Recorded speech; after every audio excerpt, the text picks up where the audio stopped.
सबको जय मसीह की। आप सबों को नए साल की मुबारक हो। खुदावंद आपको आशीर्वाद दे।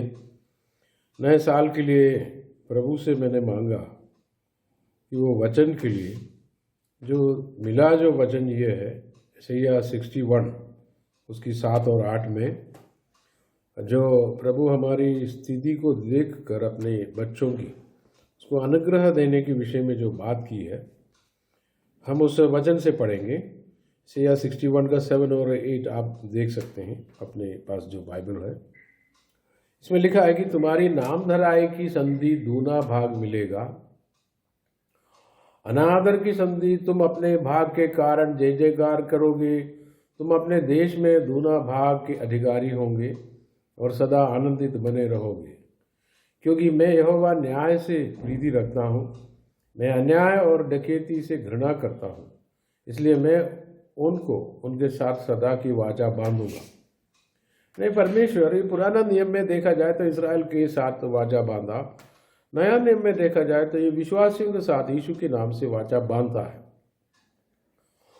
तो यीशु के जरिए से अब्राहम का अनुग्रह जब हमारे ऊपर आया, प्रभु हमें बता रहा है कि तुम्हारी नाम धराई की संधि, उसके बदले में दुगना भाग तुम्हें मिलेगा।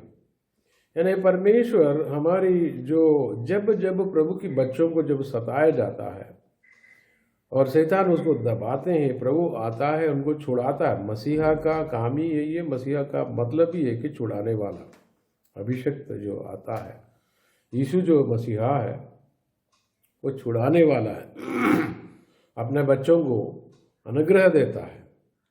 इसलिए प्रियो, इस साल जबकि पिछले साल कई लोग कई कारण बोल के लॉकडाउन या बीमारी जो भी नाम से घबराए हुए थे, लेकिन आप चेक करके देखो, प्रभु ने अपना बच्चों को बखूबी रखा, बहुत अच्छे से रखा। इस साल भी शैतान जितना कोशिश कर रहा है उसके बदले में परमेश्वर दुगना अनुग्रह दे रहा। जो विश्वास करने वाले उसको विश्वास से ग्रहण करते हैं। विश्वास आता कैसे? विश्वास जो है वचन सुनने से। ये प्रभु के वचन से मैं बता रहा हूँ। प्रभु हमारे लिए ये एक योजना बना है कि नामधराई जो हमें जो हुई है हमारे जीवन में, उसके बदले में दुगुना अनुग्रह देने का, डबल। तो कई लोग बोलते हैं कि क्या बाइबल में ऐसा डबल लिखा है? देखो, बाइबल में दुगुना अनुग्रह का लिखा है, बाइबल में 7 गुना अनुग्रह का लिखा है, 4 गुना अनुग्रह का लिखा है, 100 गुना अनुग्रह का लिखा है, जहाँ तक 1000 गुना अनुग्रह का भी लिखा। और जैसे जैसे आपका विश्वास बढ़ता है वैसे वैसे आप अनुग्रह पा सकते हैं, क्योंकि परमेश्वर एक बार वचन से हमसे बात की है तो वो वचन के जरिए से ब्लेसिंग आता है। प्रभु वचन के बाहर कोई काम नहीं करता। प्रभु अपना बच्चों से वचन से बात करता है और वचन के थ्रू जो है बरकत मिलता है, क्योंकि प्रभु ने अपना वचन से इस पृथ्वी, इस संसार, इस आसमान, ये जो जितने भी सितारे, जो चंद्रमा, सूरज, जो भी हो बनाया, वचन से बनाया। आज भी वचन से बरकत देता है। प्रभु की वचन शक्तिशाली है। वो देहरूपी धारण करके देह शरीर में आया। वचन को हम यीशु नासरी बोलते हैं उन्हें, और यीशु ही वचन है, वचन यीशु है। और परमेश्वर के मुंह से निकला वचन अपना काम किए बगैर लौटता नहीं। यशायाह की पुस्तक में ये भी लिखा। तो इसके लिए विश्वास की ज़रूरत है हमारी तरफ से। यशायाह 61 में ये लिखा है कि तुम्हारी नाम धराई की बदले में दुगना भाग मिलेगा। तो आप उसको क्लेम करके प्रार्थना कर सकते हैं कि परमेश्वर आपको जो नुकसान हुआ है, कई लोगों के जीवन में कई प्रकार के नुकसान हुआ है, उसका दुगुना इस संसार में ही मिल सकता है। बहुत आय से 100 गुना स्वर्ग में मिलने की बात जो है मरकुस की पुस्तक में 29:30 में लिखा है कि जो मेरे लिए जो कुछ नुकसान हुआ, मेरे लिए तुमने जो घर बार जो भी छोड़ा है, उसके बदले में इस संसार में 100 गुना फल पाएगा और आनंद जीवन भी। यानी संसार में भी प्रभु बरकत रखा है।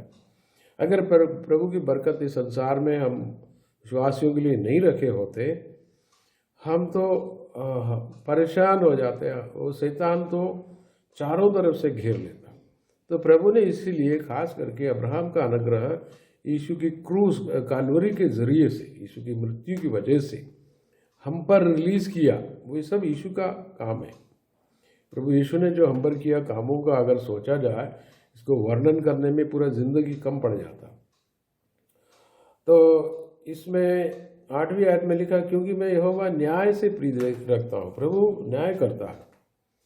इस शैतान की जो दबाव, शैतान जो चुराता है, ये सब प्रभु ने देख लिया। तो आप विश्वास के साथ अगर प्रार्थना करते हो, विश्वास के वचन के विश्वास के साथ आगे बढ़ते हो, प्रभु इस संसार में ही इसका बदला लेता है।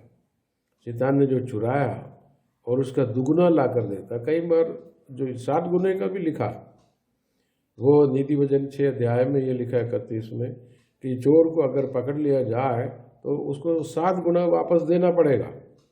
और यूहन्ना 10 में साफ लिखा है, चोर कौन है करके हमको क्लैरिटी दिया है प्रभु ने खुद ही। चोर माने शैतान है। तो ये दुष्टात्मा मनुष्यों के जीवन से, खास करके विश्वासियों के जीवन से भलाई को क्यों चुराता? क्योंकि वो नहीं चाहता कि परमेश्वर का राज्य बढ़े। परमेश्वर सब कुछ अपना राज्य की कानून कायदे के मुताबिक करके देता। इसलिए प्रभु ने हमको बताया है, आज्ञा दी है मत्ती 6:33 में, पहले तुम परमेश्वर का राज्य का, उसकी धार्मिकता का खोज करो, ये सारी वस्तुएं तुम्हें दी जाएगी। इट विल बी एडेड, जुड़ जाएगा और आ जाएगा और तुम्हें दिया जाएगा। तो परमेश्वर का राज्य और शैतान का राज्य, 2 राज्य है, 2 किंगडम्स, आपस में लड़ता है। परमेश्वर का राज्य कभी हार नहीं सकता, क्योंकि वो हाथों से नहीं बना। मनुष्य की राज्य भी, जितना भी जो किंगडम्स है, वो सब शैतान से प्रेरित है कई बार। लेकिन मनुष्य की जितना भी राज्य होता है, जो भी सिस्टम होता है, उसके ऊपर परमेश्वर प्रभुता करता है, राज्य करता है। ये दानियल को पता चला। तो वचन से जितने भी सीक्रेट पता चलता है, जब अपन उसको ग्रहण करते हैं, और हमें आनंदित होना चाहिए कि मैं प्रभु के राज्य में हूँ। परमेश्वर ने हमें, कोलोसियों की पत्री में लिखा, तो 1 अध्याय 13 में लिखा, परमेश्वर पिता ने हमें क्या किया? अंधकार के राज्य में से अपने पुत्र की उजियाले की राज्य में लाया, लेकर आया, आपको परिवर्तित कर दिया। तो हम परमेश्वर के राज्य में हैं। तो ये साल में, पिछले साल का हिसाब किताब देख के लोग घबराने लगे, कुछ लोग भविष्यवाणी भी करने लगे, इस साल सब बर्बाद हो जाएंगे। देखो, ये संसार के ऊपर परमेश्वर का जो प्रकोप आने वाला है वो तो आएगा। अब जो परमेश्वर की वचन के विरुद्ध में मनुष्य चलता शैतान की जो अगुवाई में, तो इस कारण से कई प्रकार की विपत्तियां आएंगे। ऑलरेडी चल रहा है और भी आएंगे। मौसम की बदलाव से लेकर के, युद्ध की बातों की चर्चा से लेके, और ये जो कोरोना टाइप की जो भी बीमारी की जो बात है, ये सब लोग उससे घबराए हुए हैं, बहुत सारे लोग। लेकिन प्रभु के बच्चों को घबराने की जरूरत नहीं, परमेश्वर हमारा साथ है। दुगना अनुग्रह के बारे में कहीं लिखा कि आपके मांगने पर दिया जाता है। ये जो एलिया नबी जो है, बहुत अभिषिक्त, जो ताकतवर जो था, उसको प्रभु ने बुला लिया जिंदा। स्वर्ग की ओर से रथ आया, अग्निमय रथ आ गया। जब वो उसके चेला जो उसके पीछे पीछे पड़ गया, तो एलिया ने बोला, तुम वापस जा, मेरे को परमेश्वर उठा लेगा। तो बोला, नहीं, मैं नहीं जाऊँगा। फिर वो बोला, तू क्या चाहता है? तो वो बोले, मेरे को आपकी दुगुना अभिषेक चाहिए, आपके जो ऊपर आए। तो बोला, ये तो कठिन बात तूने मांगा है। अगर मेरा जाते जाते तूने मेरे को दिख गया कि मेरा जाते ही तो तेरे ऊपर ये अभिषेक आएगा। और वैसे वाकई में ऐसा हुआ। उसने जैसे मांगा वो वरदान उसको मिल गया। जो मांगो तो दिया जाता है। नया नियम में भी अगर आप दुगना अनुग्रह पाना चाहते तो प्रभु से मांगने से मिल जाता है, लेकिन विश्वास में डटे रहे। और इस तरह ये एक एक बात जो लिखा है, ये दूसरी राजा में 2 अध्याय में लिखा है। और अगर अय्यूब की बात देखा जाए, अय्यूब को काफ़ी कष्ट और क्लेशों से होकर गुजरना पड़ा। उनको पता ही नहीं चला शैतान कर रहा। उसने सोचा कि परमेश्वर ही कर रहा, लेकिन पीठ पीछे शैतान उसको परेशान कर रहा था। उसकी सारी संपत्ति बर्बाद कर ली, परिवार को बर्बाद कर लिया, उसकी प्रॉपर्टी पूरा बर्बाद कर लिया। लेकिन वो सोचा कि परमेश्वर ही सब कर रहा है करके, लेकिन उसने परमेश्वर का निंदा नहीं किया। ये प्रभु को बहुत अच्छा लगा। और लेकिन इनके अंदर घृणा सा भर गया कि जो मित्रों ने जो इनको सांत्वना देने के लिए आए थे, कुछ लोग, खास करके 3 लोगों का नाम लिखा उसमें, वो सांत्वना देने की बजाय वो इसके ऊपर आरोप लगाने लगे, तू बेकार है, तू पापी है। आज भी ये नेचर है। किसी के जीवन में कुछ दिक्कत हुई तो सब लोग उसकी गलती ढूंढने निकलते हैं कि तेरे जीवन में कुछ ये हुआ, इसलिए हुआ, तूने कुछ किया है, तूने ये किया। आज भी है ये नेचर। और अय्यूब एक तो परेशानी से होकर गुजर रहा, उसकी बीवी उसके विरोध में बात कर रहा, बच्चे खत्म हो गया, प्रॉपर्टी खत्म हो गया, लेकिन उसने परमेश्वर के विरुद्ध में उसने सोचा कि परमेश्वर ने दिया है, परमेश्वर ले रहा है करके। एक्चुअली उसमें साफ साफ लिखा है कि शैतान ने बर्बाद किया करके। और शैतान ने इसलिए किया था कि परमेश्वर का नाम को इनकार करे, कोसे और मरे। चोर केवल चोरी करने, घात करने, नष्ट करने को आता। तो यीशु ने बोला ओरिजिनल वो ही बात कर रहा था। ये पुराना नियम है, एक्चुअली बाइबल लिखने की पहले की बात है। अय्यूब और अब्राहम से थोड़ा पहले की ज़माने की है, उसके आसपास के। ये मूसा ने एक्चुअली ये पुस्तक में ये सब लिखा है। और लेकिन आपको इसमें ये उसकी जो 42 अध्याय में, अय्यूब में 42 में अगर आप जाएंगे, आपको पता चलेगा कि परमेश्वर ने उसको कैसे अनुग्रह दिया। उसको प्रभु ने उसको बोला कि अपना दोस्तों के लिए दुआ करो, और ताकि उसके दिल से कड़वाहट हट जाए। एक्चुअली फाइनली उसने वो कर दिया। और जब प्रभु ने देखा कि ये दूसरे को माफ़ करने को तैयार है और उसकी प्रार्थना कबूल हो गई। 42 अध्याय में अगर आप 10 आयत को देखेंगे, इसमें साफ लिखा है, जब अय्यूब ने अपने मित्रों के लिए प्रार्थना की तब यहोवा ने उसका सारा दुख दूर किया, और जितना अय्यूब का पहले था उसका दुगना यहोवा ने उससे दे दिया। देखिए, दुगना अनुग्रह हर जगह पर बाइबल में आपको दिख जाता है। इसलिए व्यवस्था विवरण में भी अगर 21 का 17 अगर आप देखोगे, 21 का 17 आपके पास भी बाइबल होगा, आप देख सकते हैं। क्योंकि जो मैं बोल रहा हूँ वचन को आप थोड़ा चेक करें। 21 का 17 को अगर आप देखेंगे, इसमें पहलौठे के बारे में लिखा। वो ये जान कर कि अप्रिय का बेटा मेरे पौरुष का पहला फल है, और जेठ का अधिकार उसी का है, उसी का अपना सारी संपत्ति में से 2 भाग देकर जेठांसी माने, यानी कि जो भी हो, कुछ प्रॉब्लम हो, वो ये मेरा नहीं है इनका, ऐसा कुछ बात आ जाती तो बोले पहलौठे का डबल दो। एक्चुअली परमेश्वर का पहलौठा कौन है? पहलौठा, एकलौता, जो भी नाम से जो आता है वो यीशु मसीह है, पहलौठा। और इसमें कुछ घृणा की बात भी लिखा है कि यहूदियों ने उस पर घृणा की है, और बावजूद वो परमेश्वर का एकलौता और हम सब विश्वासियों में, बच्चों में पहलौठा भी, उसका दुगना, यानी कि अभिषिक्त यीशु दुगना अनुग्रह की भागीदार है, और हम उससे दुगना पाते हैं, यानी कि उसी के जो ब्लेसिंग से हम लेता है, क्योंकि उसने दुगना दंड पाया। दुगना दंड पाया कहाँ लिखा? ऐसे या 40 की, तो मैं अपन उस एरिया को भी देखें कि एक्चुअली इसराइल के ऊपर दुगना दंड आने की बात थी। एक्चुअली इसराइल जिसने जितना पाप किया उतना दंड उसको पूरा मिला नहीं।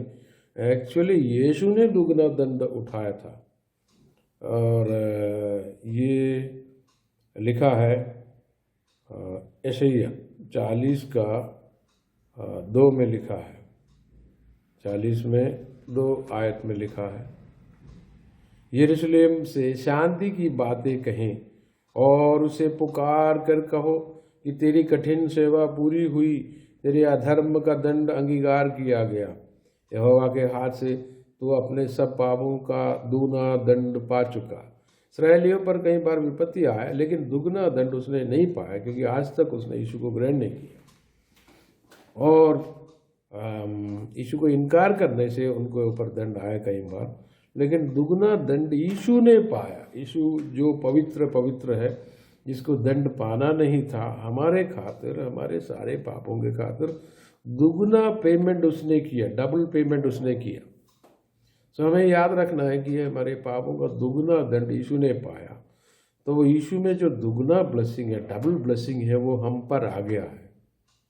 वो उसकी दया है, उसकी करुणा है। हमारे जो पापों को उसने अपने ऊपर ले लिया, उसके जो अनुग्रह यीशु की, जो क्योंकि अनुग्रह का मालिक है वो, अनुग्रह हम पर उसने उंडेला, हमारे ऊपर उसने दया किया। सो दुगना अनुग्रह अगर आप मांगेंगे तो आपको मिल जाता। प्रभु की वचन ये बताते हैं कि आप दुगना अनुग्रह को पाना शुरू करें, विश्वास करें, अविश्वास को तोड़ दें। और जकरिया में भी ये लिखा, उसका 9 अध्याय में अगर आप देखेंगे जकरिया को, उसका पुस्तक को 2 अध्याय में 9 अध्याय में हमें मिल जाता है 9 अध्याय में 12 आयत को चेक करेंगे। हे आशा धरे हुए बंदियों, गढ़ की ओर फिरो।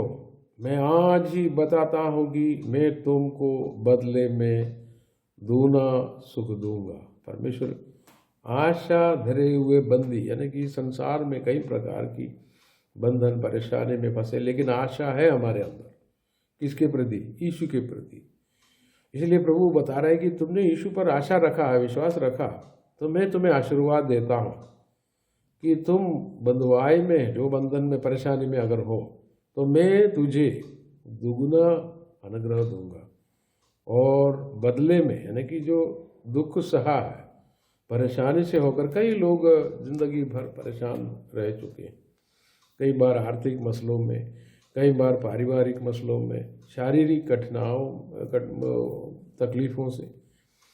तो लेकिन प्रभु बता रहे हैं कि अब समय आ गया है कि मैं तुम्हें दुगना अनुग्रह दूंगा। जो कष्ट सहा, इसमें से कई ब्लेसिंग जो स्वर्ग में हमें मिलता है, पूरा अकाउंट यहाँ पर कंप्लीट नहीं होता। इधर जो कई चीज़ें मिल नहीं पाता, उसकी जो अकाउंट पूरा स्वर्ग में पूरा होता है। जो कमी घटी इधर हुई, भरपाई उधर भी हो जाता।